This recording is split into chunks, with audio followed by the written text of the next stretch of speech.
Hello guys, আসসালামু আলাইকুম। এই কেবল শুটিং থেকে আসলাম। আমরা শুটিংয়ে গেছিলাম আপনার কৃষি নাটকের জন্য। স্বার্থপর নাটক থেকেই কেবল এইমাত্র আসলাম। এখন ফ্রেশ হব, ফ্রেশ হয়ে খাওয়া দাওয়া করে আবার চলে যাব। তো আমাদের যে স্বার্থপর নাটকটি, এটা খুব সুন্দর একটি নাটক। সবাই দেখবেন। সোমা অল মিউজিক ভিডিও এবং সোমা এন্টারটেনমেন্ট পেজে সবাই পাশে থাকবেন।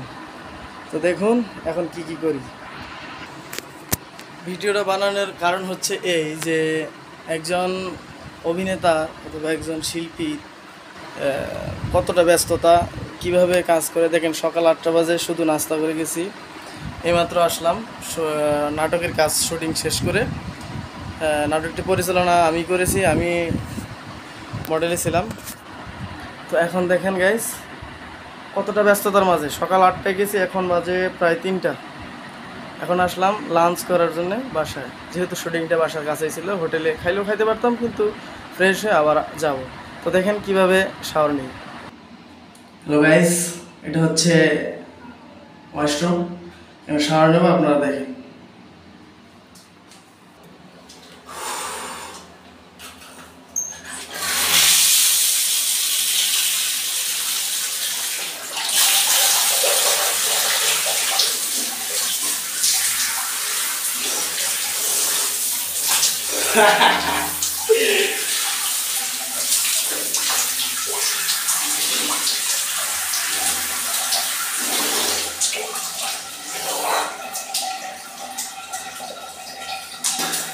সাথে দেখবেন, কোথাও যাবেন না প্রিয় বন্ধুরা।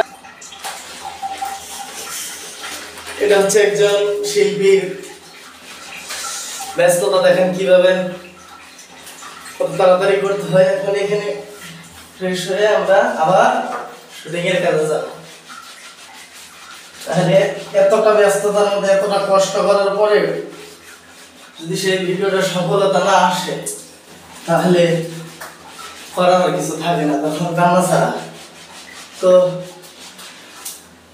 সাথে থাকেন, কোথাও যাবেন না, দেখেন আরো কি করতেছি।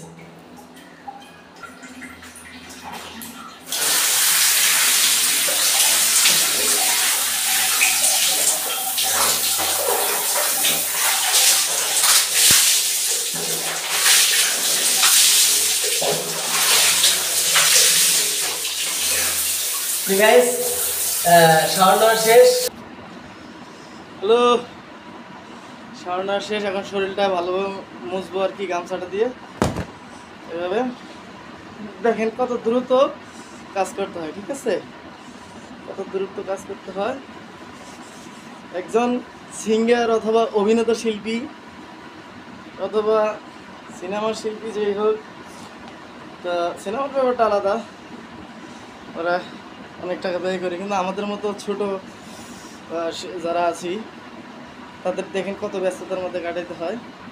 সকালে বেরিয়েছি, এখন গোসল করবো, এখন খাওয়ার টাইমটাও ভালোভাবে পাবো না। আরও সাথে থাকেন, আরও অনেক কিছু দেখে দিচ্ছি। একা মানুষ তো, এই যে এটা ওই ইসের জন্য লাগাই দেব, এই যে জানলার মধ্যে, যাতে এটা পড়ে না যায়। সুন্দরভাবে এভাবে লাগাই দিচ্ছি। গাইস, এটা লেড়ে দিলাম, এই শিফটিং লাগাই দিলাম যাতে এটা না পড়ে, ঠিক আছে? এখন দেখেন খাবো, কি খাবো এটা দেখাবো আপনাদেরকে, ঠিক আছে? এটা ডিম ভাজি করবো প্রথমে। হ্যাঁ, আগে 60 টাকায় দিয়ে নিই, পরে ডিম ভাজি কীভাবে করবো সবাইকে দেখাবো ইনশাল্লাহ। দেখতে পারবেন কতটা মানে তাড়াতাড়ি কাজ করতে হয়। একটা শিল্পীর জীবনে কি থাকে, আপনারা তো অনেক ধরনের অনেকে অনেক কমেন্ট করেন যে এটা ভালো হয় নাই, সেটা ভালো হয় নাই। আসলে এই যে কতটা কষ্ট করতে হয় একটা কাজের মধ্যে। দেখেন 15 মিনিটের একটা শর্ট ভিডিও বানাইছি নাটক, এটার মধ্যে এতটা ব্যস্ততা, তাহলে যখন বড় কাজ করা হবে তখন কীরকম হবে। এখন একটা ডিম ভাজি করবো। ডিমটা আমি এই যে নর্মালি ফ্রিজ থেকে নেব ডিম, ঠিক আছে? এখানে ডিম রাখা আছে, যে এখান থেকে একটা ডিম নিলাম, ফ্রিজটা লাগিয়ে দিলাম। এখন ডিম ভাজি করবো। ওখানে যা, ও সরি, মরিচ নেই, দেখেন ভুলে গেছি। মরিচ নিলাম, মরিচ নিতে ভুলে গেছি, তো মরিচটা এখানে রেখে দিলাম, দিয়ে ফ্রিজটা এখন অফ করব। Fridge of. ডাইনিং কিচেনে আসলাম, কিচেনের অবস্থা খুবই একটা ভালো না, অনেক অবস্থা খারাপ, তারপরেও দেখাচ্ছি। দেখেন মরিচ পেঁয়াজ কীভাবে কাটতে হয়, একা মানুষ তো নিজে কাটতেছি। এই যে দেখেন কিভাবে কাটি, হ্যাঁ মরিচ পেঁয়াজ কীভাবে কাটতে হয় আমি দেখাচ্ছি। ফ্রিজটা এখানে রাখলাম, রেখে এই যেটা এখানে দিলাম। আপনারা দেখেন একটা শিল্পীর জীবনে কতটা কষ্ট হয়।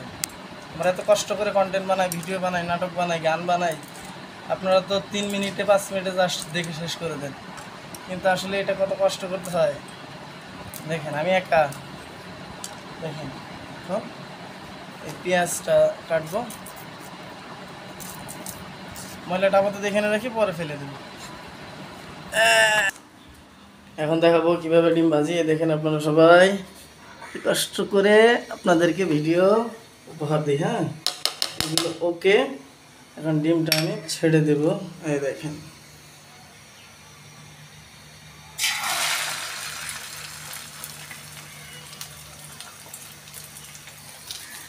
ডিমটা ভাজি করতেছে। আপনারা দেখেন কিভাবে ডিমটা ভাজি করি।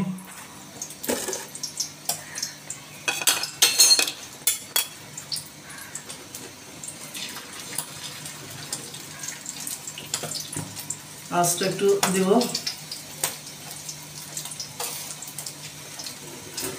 সব পারতে হয়, তা না হলে প্রবলেম। যেমন আমি একলা মানুষ, আমাকে সব করতে হয়, এভাবে আপনারাও করবেন, তাহলে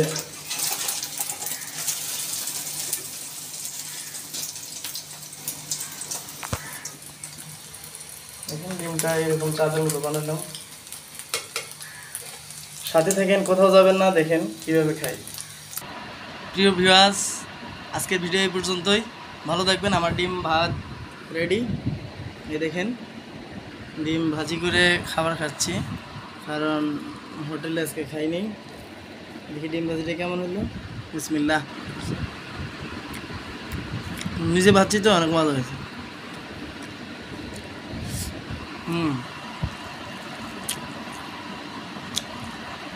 ভালো থাকবেন, সুস্থ থাকবেন।